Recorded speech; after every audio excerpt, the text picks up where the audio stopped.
Hello, welcome to our channel locking concept. Similarity 10 का बहुत ही important chapter, जैसे कि नाम उसका सजेस्ट कर रहा है सिमिलैरिटी। हमें सिमिलर थिंग्स देखना है ट्रायंगल्स के अंदर।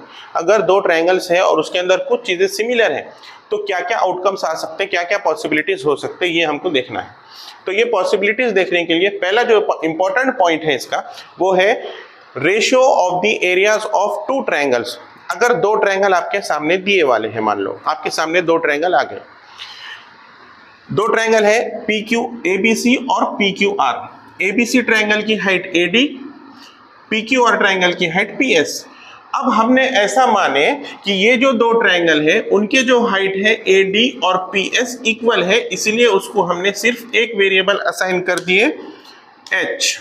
ये भी एच है, इसकी वैल्यू, इसकी भी वैल्यू एच है, मतलब सेम सेम हाइट है और दोनों ट्रायंगल के बेस डिफरेंट है। अगर ऐसी कंडीशन आपके सामने आ गई तो आप क्या करेंगे, एरिया निकालना है। तो देखिए क्या निकलता है, area of triangle A B C upon area of triangle P Q R क्या होगा, तुमको आपको मालूम है फॉर्मूला क्या है, half into base into height.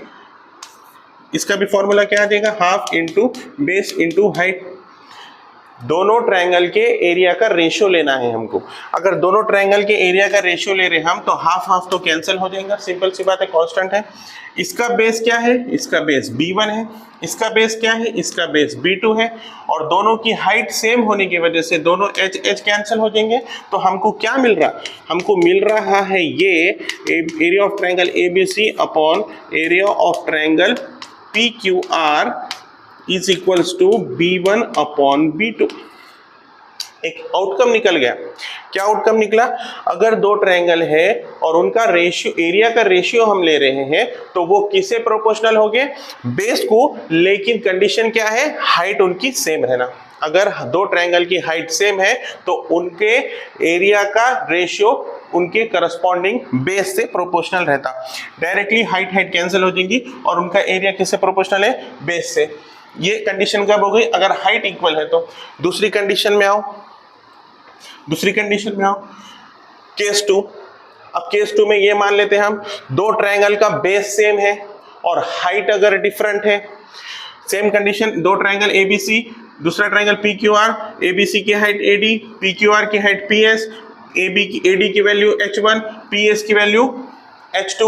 अगर ऐसी कंडीशन है तो अगर इनके एरिया का रेशियो हमने लिए, मान लो area of triangle ABC upon area of triangle PQR अगर हम लेते तो आपको तो मालूम है formula, half into base into height upon half into base into height. Simple सा फॉर्मूला है। लेकिन यहाँ पर बेस दोनों का सेम है और हाइट डिफरेंट है, ये h1 है तो ये h2 है।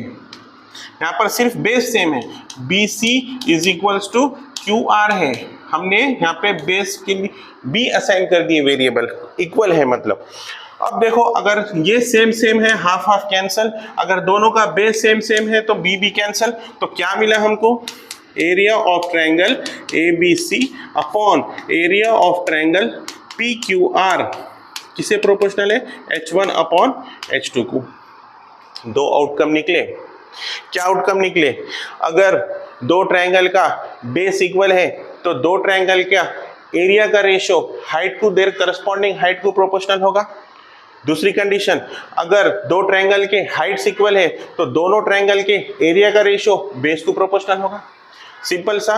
अगर दो इक्वेशन में, दो आपको क्वेश्चंस में अगर दो ट्रायंगल दिखे, दो ट्रायंगल में हाइट अगर सेम है तो दोनों का एरिया का रेशियो कैसे लेंगे आप, बेस को प्रोपोर्शनल ले लेंगे, और वाइस वर्सा।